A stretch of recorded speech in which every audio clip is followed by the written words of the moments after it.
Assalamualaikum warahmatullahi wabarakatuh. Alhamdulillah rabbil alamin. Wa bihi nasta'inu ala umuri dunya waddin. Wassalatu wassalamu ala sayyidina Muhammadin asyrafil anbiya'i wal mursalin wa ala alihi wa sahbihi at-tayyibin at-tahirin. Yaqulu Allah tabaraka wa ta'ala fi kitabihil karim وتوبوا إلى الله جميعا أيها المؤمنون لعلكم تفلحون. وقال تعالى أيضا استغفروا ربكم ثم توبوا إليه. وقال تعالى أيضا يا أيها الذين آمنوا توبوا إلى الله توبة نصوحا. حاضرين معاشر المسلمين والمسلمات جماعة salat subuh dan jamaah ta'lim Masjid Al-Manar yang semoga kita semuanya senantiasa dirahmati oleh Allah Subhanahu wa taala. Puji syukur kita panjatkan kepada Allah Subhanahu wa taala, salawat dan salam semoga tercurah limpahkan kepada junjungan alam Nabi Agung Muhammad sallallahu alaihi wasallam, keluarganya, para sahabatnya dan orang-orang yang senantiasa tunduk dan patuh menjalankan ajaran-ajaran agamanya. Alhamdulillah di pagi hari ini di bulan Syawal, tepatnya tanggal 21 ya. 21 Syawal. Kita dimudahkan oleh Allah Subhanahu wa taala untuk memulai kembali majelis ilmu setiap Ahad pagi di Masjid Al-Manar yang kita cintai ini. Masih dalam momen bulan Syawal, kami secara pribadi mengucapkan kepada jamaah sekalian, ja'alanallahu wa iyyakum minal 'aidin fal faizin. جعلنا الله وإياكم من العائدين الفائزين وتقبل منا ومنكم وغفر لنا ولكم. Mudah-mudahan makna doa tadi, mudah-mudahan Allah Subhanahu wa taala menjadikan kita sekalian termasuk orang yang kembali membawa keberuntungan. Dan semoga Allah Ta'ala menerima seluruh amal kebaikan yang kita lakukan di bulan suci Ramadan. Dan mudah-mudahan Allah Ta'ala mengampuni dosa-dosa kita seluruhnya. Pertanyaannya, ini doa boleh diucapkan atau tidak? Kalau dulu tidak pernah ada komentar-komentar miring tentang doa seperti ini. Nah, sekarang mulai muncul komentar-komentar miring ya, bernada sinis, nyinyir terhadap orang yang mengucapkan doa seperti ini. Subhanallahil azim. Kapan atau sejak kapan doa itu tidak boleh diucapkan kecuali doa yang ada dalam Al-Quran dan hadis? Tidak pernah ada itu. Tidak pernah ada kaidah seperti itu. Tidak pernah ada kaidah kita tidak boleh berdoa kecuali dengan doa yang disebutkan, yang tercantum, yang tersurat dalam ayat Al-Quran atau hadis Nabi Sallallahu Alaihi Wasallam. Tidak ada kaidah seperti itu. Ya, nah, kita semua tahu. Kaum muslimin seluruhnya mengetahui bahwa doa ada dua macam. Doa ma'thur, doa ghairu ma'thur. Doa yang tercantum dalam Al-Quran dan hadis, dan doa yang tidak tercantum dalam Al-Quran dan hadis. Kita boleh berdoa dengan yang ma'thur, juga boleh berdoa dengan yang tidak ma'thur. Kita boleh berdoa dengan doa yang ada dalam Al-Quran dan hadis. Kita juga boleh berdoa dengan doa yang tidak ada tidak dicantumkan, tidak tertulis ya secara eksplisit dalam ayat Al-Quran maupun hadis Nabi Sallallahu Alaihi Wasallam. Itu sudah ma'ruf di kalangan kaum muslimin. Bahkan zikir pun, zikir itu ada yang maksur, ada yang ghairul maksur. Zikir itu ada yang dimuat secara eksplisit dalam Al-Quran dan hadis, ada yang tidak. Setiap kita menyebut asma Allah, maka itu adalah zikir. Baik ada dalam Al-Quran atau hadis maupun tidak ada dalam Al-Quran dan hadis.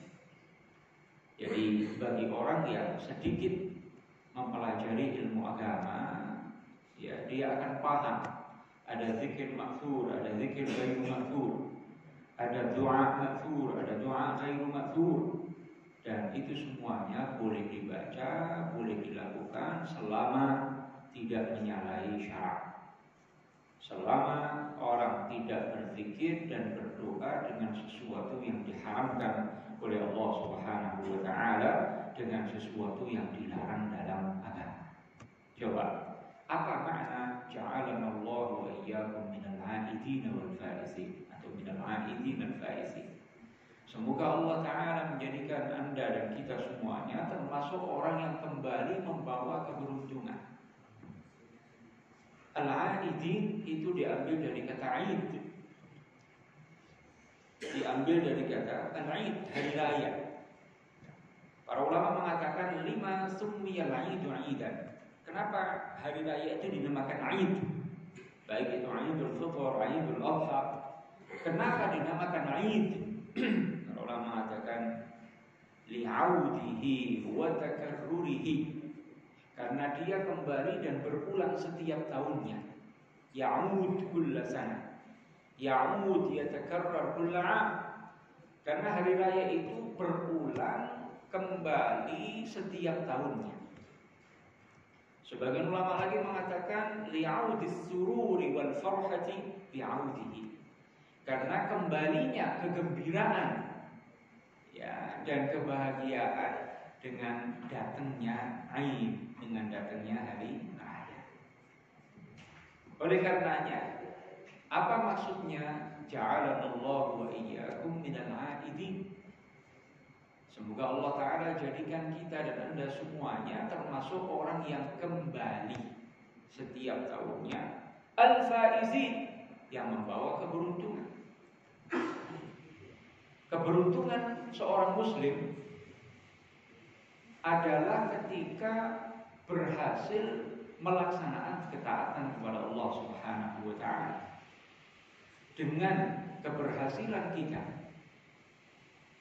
melaksanakan ibadah shaum, ibadah puasa selama 1 bulan Ramadan penuh, atau kalau di Idul Adha kita berhasil menyemarakkan mengisi 10 hari pertama dari bulan Dzulhijjah, hari yang sangat mulia, hari-hari yang sangat mulia, dengan berbagai amal ibadah. Kemudian kita tutup dengan salat Idul Adha dan menyembelih kurban. Maka dengan berhasil melaksanakan ketaatan-ketaatan ini, maka kita termasuk orang yang beruntung insyaallah Subhanahu wa taala. Tentunya ya SK berlaku, syarat dan ketentuan semuanya berlaku. Ya, kita berdoa kepada Allah Subhanahu wa taala supaya kita kembali dengan keberuntungan. Amal soleh yang kita lakukan mudah-mudahan didasari dengan ikhlas, sesuai dengan kaidah-kaidah ilmu, hingga diterima oleh Allah Subhanahu wa taala. Ini makna doa ja'alanallahu wa iyyakum minal 'aidin al-faizin al-maqbulin. Karena ditambahi al-maqbulin, yang diterima amal kebaikannya oleh Allah Subhanahu wa taala. Apa salahnya? Tidak ada salahnya. Ja'alanallahu wa iyyakum minal 'aidin al-faizin al-maqbulin. Semoga Allah Ta'ala jadikan kita semuanya termasuk orang yang kembali di hari raya membawa keberuntungan dan diterima amal kebaikan kita oleh Allah Subhanahu wa taala. Wa taqabbala minna wa minkum.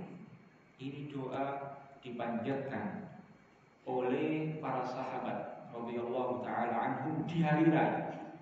Di pagi hari raya saat para sahabat bertemu, maka sesama mereka saat bertemu berucap taqabbalallahu minna wa minka. Semoga Allah menerima amal kebaikan Anda dan kita. Semoga Allah menerima amal kebaikan kami dan Anda. Sahabat, para sahabat radhiyallahu taala anhum mengucapkan doa itu. Ya. Kemudian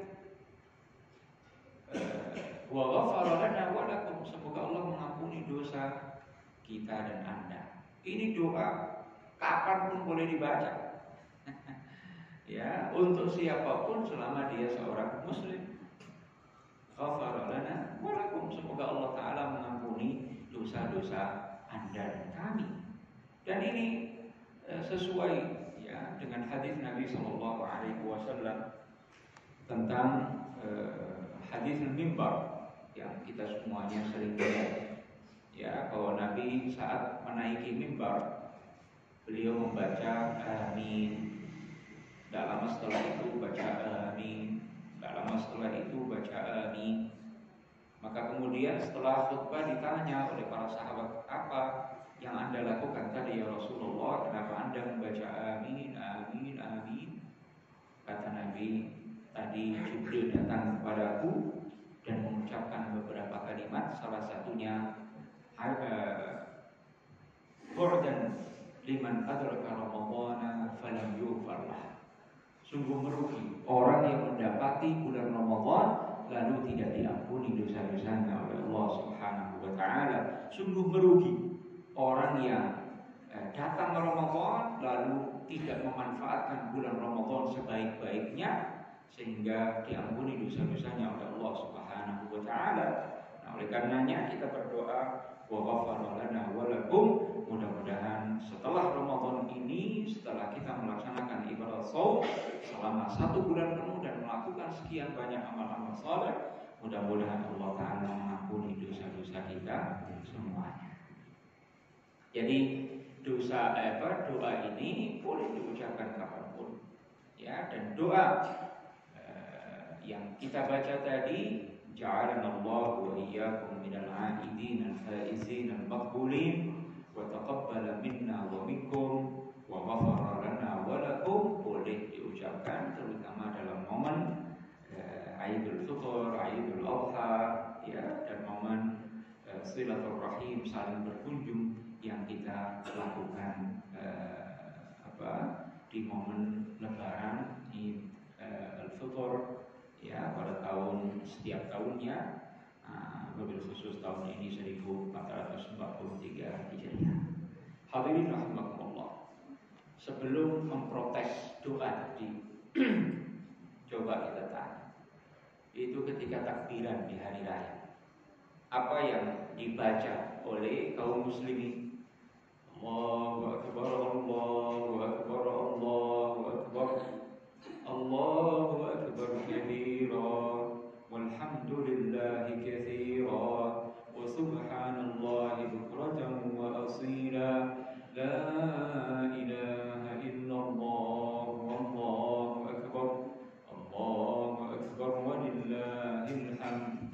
Itu masuknya dari mana? Allahu akbar kabira, walhamdulillahi katsira, wa subhanallahi bukratan wa asila. Apa pernah Nabi takbiran pakai itu? Tidak pernah. Tapi ini lafaz pernah dibaca di belakang Nabi saat Nabi sholat. Ya, lalu biasa dimulai dengan takbir, kemudian sahabat setelah itu menyusul bertakbir masuk dalam sholat. Salah seorang sahabat dalam doa iftitah berucap Allahu akbar kabira, alhamdulillahi katsira, subhanallahi bukratan wa asila. Setelah sholat Nabi bersabda kepada para sahabat, man qailul kalimat, siapa yang mengucapkan kalimat-kalimat ini? Kemudian salah seorang sahabat mengatakan, saya ya Rasulullah. Apa kata Nabi? Ajibtu laha futihat laha abwabus sama. Katanya saya terheran, itu pintu-pintu langit dibuka untuk doa tersebut. Nah ini Nabi tidak pernah ngajarin, tapi saat sahabat mengucapkan kalimat-kalimat itu yang intinya apa? Mengagungkan Allah, memuji Allah. Ternyata apa? Itu kalimat-kalimat diterima, ya, disetujui oleh Nabi dan diterima oleh Allah Subhanahu wa taala. Bahkan sahabat Abdullah bin Umar mengatakan, "Ma taraktuhunna mundu qala dzalika an-nabiy sallallahu alaihi wasallam." Saya tidak pernah meninggalkan doa ini sejak saya mendengar Nabi berkata seperti itu. Dari mana? Enggak ada di dalam takbiran, itu tidak ada. Kemudian dalam takbiran juga kita kaum muslimin berucap apa? Allahu akbar, Allahu akbar, Allahu akbar. Sadaqa wa'dah wa nasara 'abdah wa a'azza jundahu wa hazama al-ahzaba wahdah. La ilaha illallah wallahu akbar. Atau biasanya apa? La ilaha illallah wahdah sadaqa wa'dah wa nasara 'abdah wa a'azza jundahu wa hazama al-ahzaba wahdah. La ilaha illallah wallahu akbar. Allahu akbar walillahil hamd. Itu juga tidak pernah takbir model seperti itu dibaca oleh Nabi sallallahu alaihi wasallam. Tapi kalimat-kalimat ini pernah diucapkan oleh Nabi sallallahu alaihi wasallam. Dalam hadis riwayat Al-Bukhari dan Muslim, baginda Nabi sallallahu alaihi wasallam setiap pulang dari perang, pulang dari haji, umrah, di perjalanan pulang, ya, setiap Nabi sallallahu alaihi wasallam turun melewati lembah, menaiki tanah yang taikan, ya, maka beliau dan para sahabat berucap Allahu akbar, Allahu akbar, Allahu akbar. La ilaha illallah wahdahu la syarika lah, lahul mulku wa lahul hamdu wa huwa ala kulli syai'in qadir. Sadaqallahu wa'dah wa nasara 'abdah wa 'azza jundahu wa hazama al-ahzaba wahdah. Itu dibaca oleh Nabi. Kapan? Saat Nabi pulang dari perang, pulang dari haji dan umrah, di perjalanan diisi dengan zikir. Diisi dengan zikir. Salah satunya sadaqallahu wa'dah. Allah Ta'ala telah memenuhi janjinya. Janji apa? Janji untuk memenangkan Islam. Janji untuk memberikan kemenangan kepada orang-orang yang takut, orang muslim yang bertakwa kepada Allah Subhanahu wa taala. Ya, sadaqallahu wa'dah. Ya, di mana ini bantahan kepada orang-orang munafikin. Orang-orang munafikin itu ketika kaum muslimin mengalami peristiwa-peristiwa yang sulit dalam peperangan, ya, lalu mereka mengatakan ma wa'adanallahu wa rasuluhu illa ghurura. Katanya Allah dan Rasulnya tidak berjanji kepada kita kecuali janji bohong. Katanya mau memenangkan kaum muslimin tapi tidak memenangkan, kata mereka. Maka dibantah oleh Nabi sallallahu alaihi wasallam, sadaqallahu wa'adah wa nasara 'abdah. Allah Ta'ala memberikan pertolongan kepada hambanya, yaitu Nabi Muhammad sallallahu alaihi wasallam. Wa a'azza jundah. Allah Ta'ala memuliakan dan memenangkan para tentaranya, kaum muslimin yang berperang di jalan Allah Subhanahu wa taala. Wa hazamal ahzab wahdah. Dan Allah Ta'ala yang mengalahkan seluruh kelompok-kelompok kafir yang menyerang dan memusuhi kaum muslimin. Al-ahzab, ahzabul kufur al-mujtami'ah. Semua orang-orang kafir yang merongrong, ya, kebenaran Islam, kekuatan kaum muslimin itu dikalahkan oleh Allah Subhanahu wa taala. Wahdah, Allah saja yang mengalahkan mereka. Apa ini maksudnya? Maksudnya Allah Ta'ala dan Rasulnya menanamkan keyakinan kepada kaum muslimin bahwa satu-satunya yang memberikan pertolongan dan kemenangan dalam peperangan hanyalah Allah Subhanahu wa Ta'ala yang menciptakan kemenangan dalam peperangan. Meskipun kalian, wahai Muhammad, wahai para sahabat, kalian yang perang, kalian yang angkat senjata, kalian yang berjibaku mengangkat senjata perang, dan kalian yang membunuh musuh-musuh Allah, tapi ingatlah bahwa perbuatan yang kalian lakukan itu terjadi dengan ciptaan Allah Subhanahu wa Ta'ala, bukan ciptaan kalian.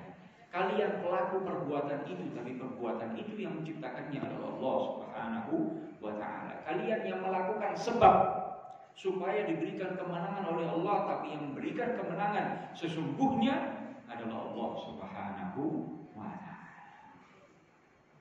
Jadi sebelum mereka mengingkari doa yang kita baca, ja'alanallahu wa iyyakum minal 'aidin al-faizin al-maqbulin wa taqabbala minna wa minkum wa ghafara lana wa lakum, sebelum mengingkari ini, coba takbir mereka kayak apa? Ya, kaum muslimin seluruhnya takbirnya diselingi itu. Takbiratul Aid, takbir yang dibaca di hari raya diselingi dengan kalimat-kalimat tersebut yang memang tidak langsung dibaca oleh Nabi, tapi kalimat-kalimat itu pernah diucapkan oleh Nabi Sallallahu Alaihi Wasallam atau disetujui oleh Nabi Sallallahu Alaihi Wasallam. Belum puas juga, biasanya kan begitu ya. Ini kok mengkhususkan momen ini dengan doa begini, ini kok ditakbir diisi dengan ini. Saya tanya, ketika khatib Jumat berkhutbah, mereka yang mengingkari dan kita semua kaum muslimin, menutup khutbah kedua apa yang kita baca, firman Allah Subhanahu wa Ta'ala. Khatib apa yang dibaca? Innallaha ya'muru bil 'adli wal ihsan wa ita'i dzil qurba wa yanha 'anil fahsya'i wal munkari wal baghi ya'idukum la'allakum tadhakkarun. Ini ayat emang ada tuntunan dari Nabi ini baca ayat ini di akhir khutbah Jumat? Enggak pernah ada. Enggak pernah ada. Tapi itu dilakukan oleh semua khatib di dunia. Semua khatib di dunia menutup khutbahnya dengan mengucapkan apa? Ibadallah, innallaha ya'muru bil 'adli wal ihsan. Baca ayat itu. Orang yang pertama kali menginstruksikan agar ayat ini dibaca di akhir khutbah Jumat siapa? Al-Khalifah Ar-Rasyid Umar ibn Abdul Aziz. Khalifah Umar ibn Abdul Aziz yang pertama kali mengajarkan supaya ini ayat dibaca di akhir khutbah Jumat. Kemudian setelah itu ayat yang selalu dibaca oleh khatib di khutbah kedua, innallaha wa malaikatahu yusholluna 'alan nabi ya ayyuhalladzina amanu shallu 'alaihi wa sallimu taslima. Pertanyaannya, apakah Nabi pernah ngajarin itu ayat baca di setiap khutbah kedua? Tidak pernah. Tapi sekarang semua khatib baca ayat itu.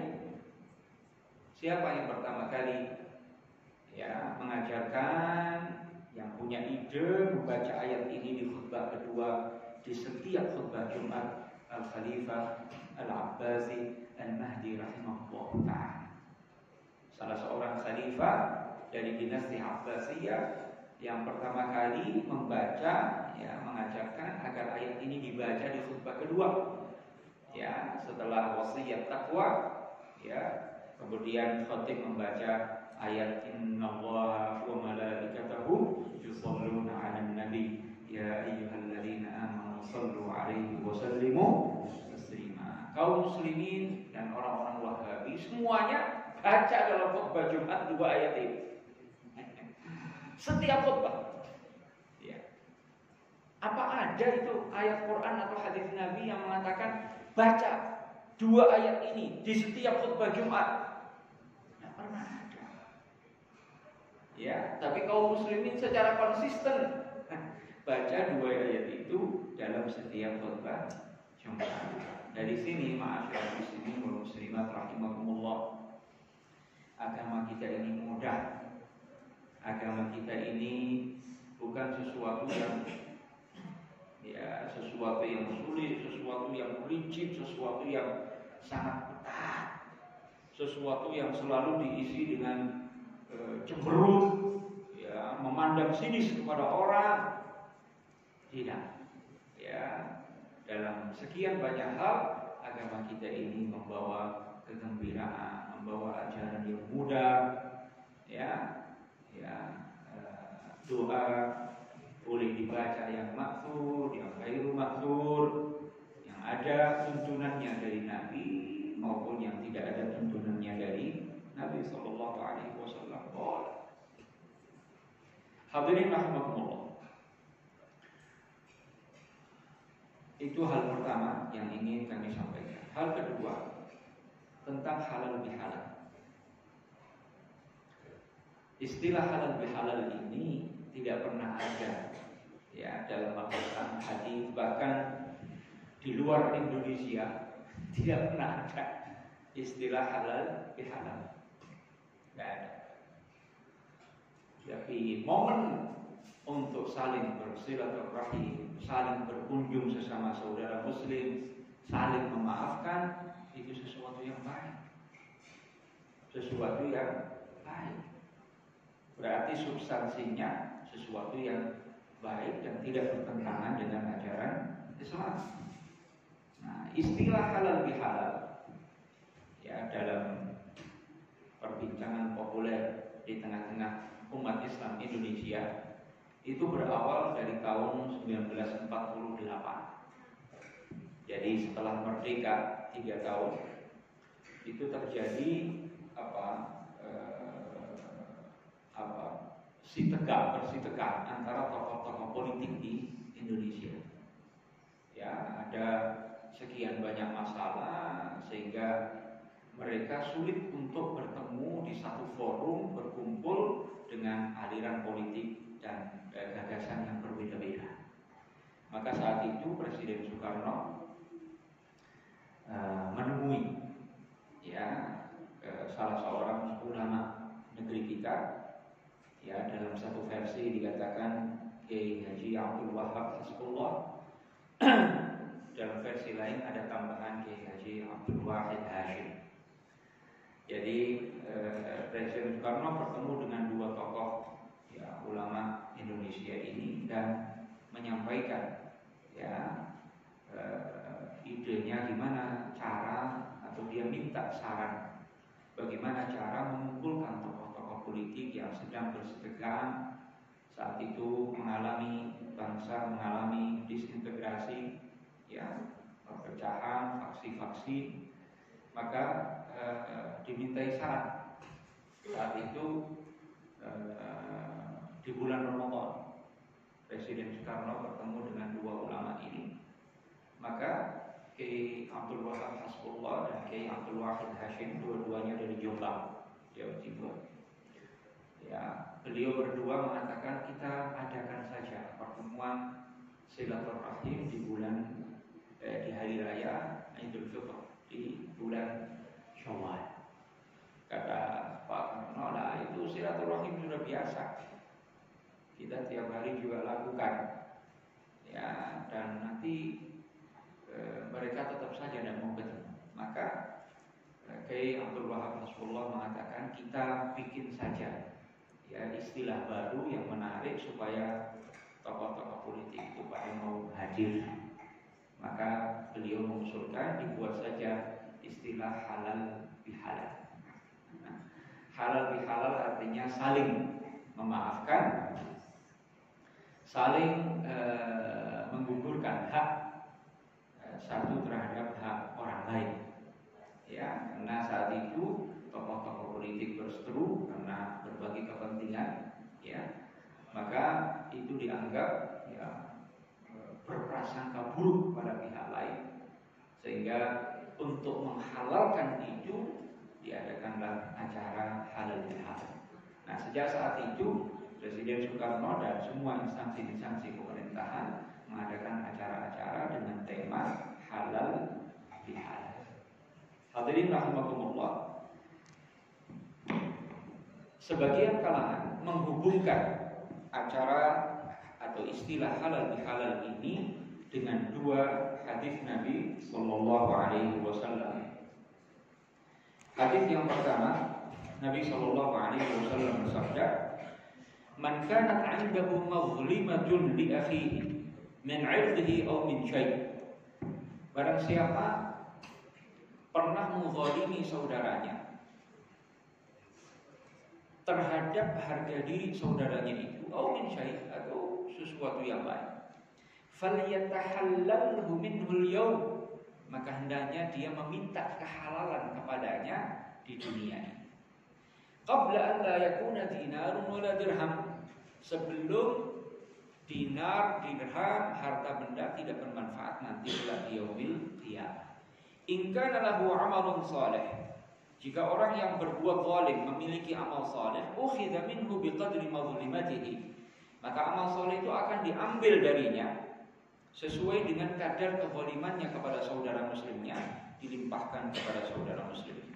Wa illam yakun lahu hasanat ukhidha min sayyi'ati sahibi, orang yang berbuat zalim jika tidak memiliki kebaikan, maka diambil keburukan orang yang dizalimi, fahumila alaihi, lalu dilimpahkan kepada orang yang berbuat zalim tersebut. Rawahu al-Bukhari, hadis riwayat al-Bukhari.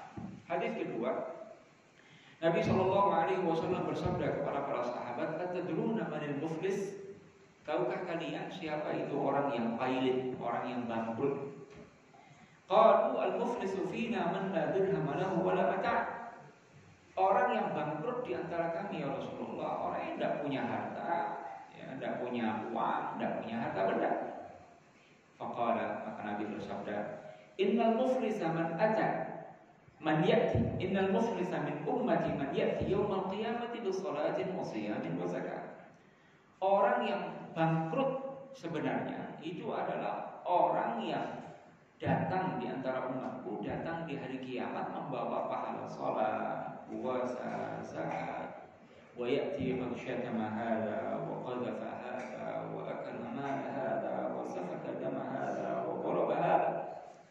Tapi saat datang di hari kiamat membawa pahala salat, puasa, zakat, ternyata dia juga bawa dosa, karena dia telah mencaci maki si fulan, menuduh zina si fulan, memakan harta si fulan, ya, mengalirkan darah si fulan, memukul si fulan, melakukan kezaliman terhadap sesama muslim. Fayu'ta hadza min hasanatihi wa hadza min hasanatihi. Maka orang yang dizalimi diberikan kebaikan orang yang berbuat zalim untuk menyelesaikan urusan itu.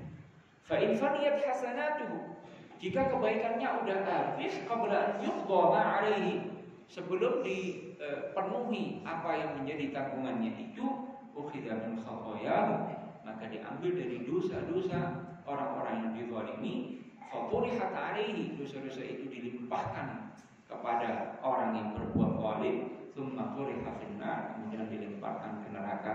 Rawahu Muslim, hadis riwayat Muslim.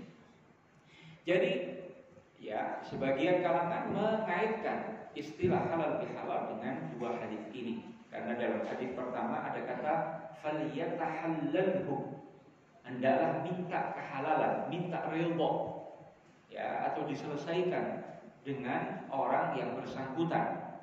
Ya, ini kaitannya dengan apa?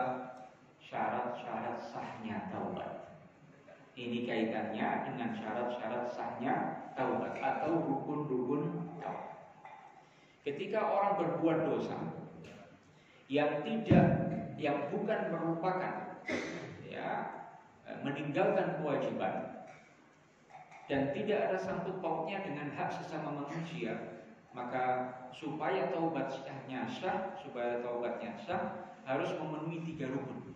Yang pertama menyesal karena telah melakukan sesuatu yang melanggar larangan Allah atau mengabaikan apa yang diharamkan oleh Allah Ta'ala. Yang kedua, al-iqla', meninggalkan perbuatan dosa itu segitiga. Yang ketiga, al-azmu alla ya'uda limithlihi, bertekad untuk tidak mengulangi kembali dosa yang sama. Itu kalau dosanya bukan meninggalkan kewajiban dan bukan sangkutan hak sesama manusia.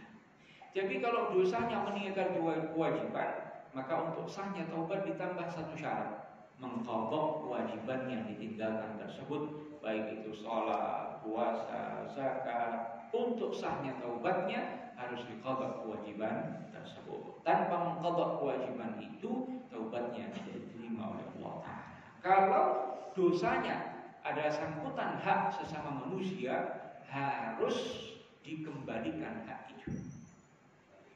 Jadi kalau orang pernah mengambil harta benda orang lain, maka untuk sahnya taubatnya, maka dia harus mengembalikan barang yang diambil itu kepada pemiliknya, kepada orang yang bersangkutan. Orang menyesal, ya, tidak lagi melakukan dosa itu, bertekad untuk tidak mengulangi kembali. Tapi kalau ada hak sama manusia lalu tidak diselesaikan, maka taubatnya tidak sah. Ya, jadi kalau orang pernah mengambil HP orang, pernah mengambil duit orang, pernah mengambil pepaya orang, ya, maka untuk sahnya taubatnya selain menyesal, ya, meninggalkan maksiat itu, bertekad untuk tidak mengulangi kembali, dia kudu menemui orang yang bersangkutan. Untuk apa? Untuk menyelesaikan. Bagaimana cara menyelesaikannya? Mengembalikan barang yang diambil. HP-nya masih ada, balikin. Duitnya masih ada, balikin. Motornya masih ada, balikin. Pepayanya masih ada, balikin. Kalau udah nggak ada, balikin yang senilai dengannya. Diganti. Ya. Nah, kalau kebetulan nggak mampu, dulu nyolong motor orang, mau balikin nggak punya duit. Caranya gimana? Datang kepada orang yang bersangkutan, bilang, dulu saya nyuri motor Anda, saya pengen balikin belum punya uang, tolong dimaafkan. Tolong dimaafkan.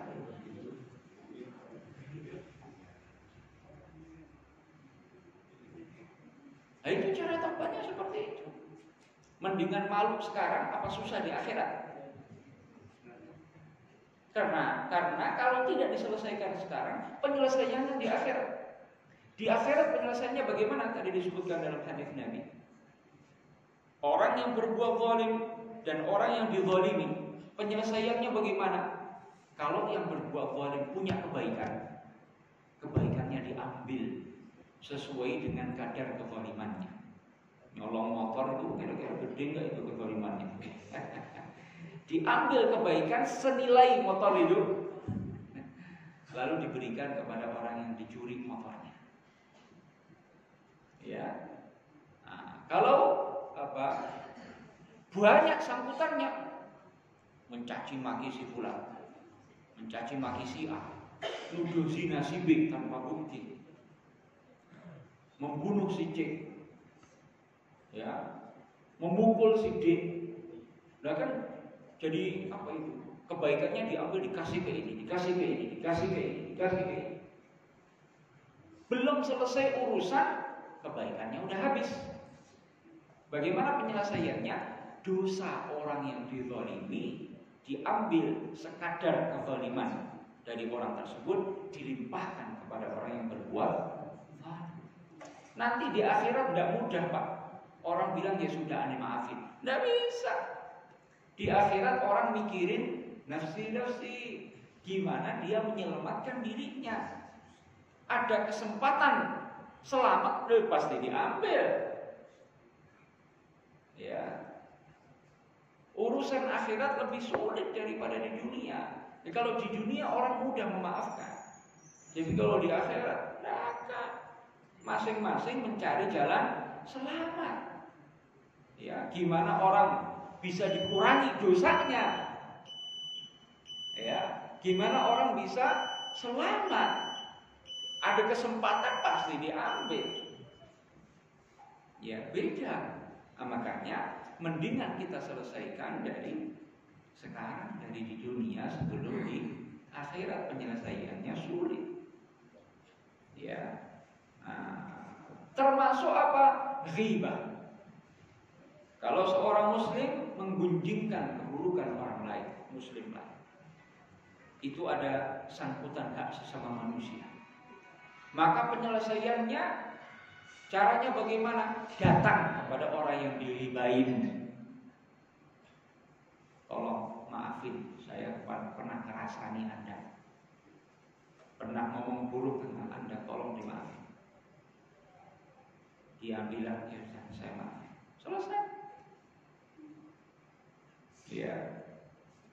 Bagaimana? Apa perlu menyampaikan saya dulu pernah ngata-ngatain Anda begini. Tergantung kondisinya. Kalau dikhawatirkan menimbulkan bahaya yang lebih besar, misalnya kalau bilang saya dulu ngatain Anda pelacur, pezina, wah marah bisa dibunuh kita, maka nggak usah bilang. Ya. Tapi kalau apa tidak dikhawatirkan itu dan omongan ghibah kita itu sampai kepada orang itu, ya maka kita kudu ngomong. Kemarin saya ngatain Anda begini, ternyata saya salah, tolong dimaafkan. Selesai.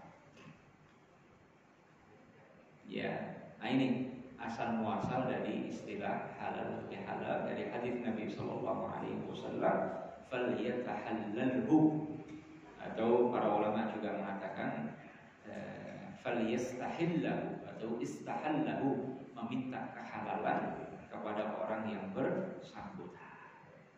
Nah, jadi ini sekedar pengantar taklim kita selanjutnya. Ya, kita bahas beberapa hal yang berkaitan dengan momen halal bihalal. Maka masih dalam momen halal bihalal ini, momen saling berkunjung, saling bersilaturahim, saling maafkan. Kami dari diri pribadi kami, jika ada sikap ya perkataan yang kurang berkenan, mohon dibukakan pintu maaf yang sebesar-besarnya. Dan kita semuanya mari kita buka hati kita lapangkan dari hati kita untuk memaafkan, untuk saling memaafkan sesama kita. Ya, karena kita ini siapa yang selamat dari dosa? Ya, sekarang ini terutama di akhir zaman ini jarang orang selamat dari dosa, termasuk dosa kepada orang lain. Ya, mencederai harga diri orang lain, menjelek-jelekkan orang lain, ya, menggibah, menggunjingkan keburukan orang lain dan lain sebagainya. Mari kita saling memaafkan, ya. Dan orang yang ketika berbuat zalim lalu minta maaf, orang yang dizalimi bersedia memaafkan, ya, maka orang ini termasuk orang-orang yang peroleh petunjuk dari Allah Subhanahu wa Ta'ala. Man zalama fastaghfara aw zulima faghfara kana minal muhtadin. Orang yang berbuat zalim lalu minta maaf, orang yang dizalimi lalu memaafkan, maka orang ini termasuk orang yang diberikan hidayah oleh Allah Subhanahu wa Ta'ala. Mari kita buka lembaran baru setelah bulan Syawal ini. Kita lupakan semua pertikaian, permusuhan, ya, sikap yang menyakiti orang lain. Kita tinggalkan semua itu. Mudah-mudahan Allah Ta'ala senantiasa memberikan hidayah dan taufik kepada kita semuanya untuk menjauhi semua perbuatan-perbuatan dosa dan maksiat, baik yang ada sangkutannya dengan hak sesama manusia maupun murni berkaitan dengan hak Allah Subhanahu wa Ta'ala. Ini saja materi yang bisa kami sampaikan, mudah-mudahan bermanfaat. Hadana Allah wa iyyakum ajma'in. Assalamualaikum warahmatullahi wabarakatuh.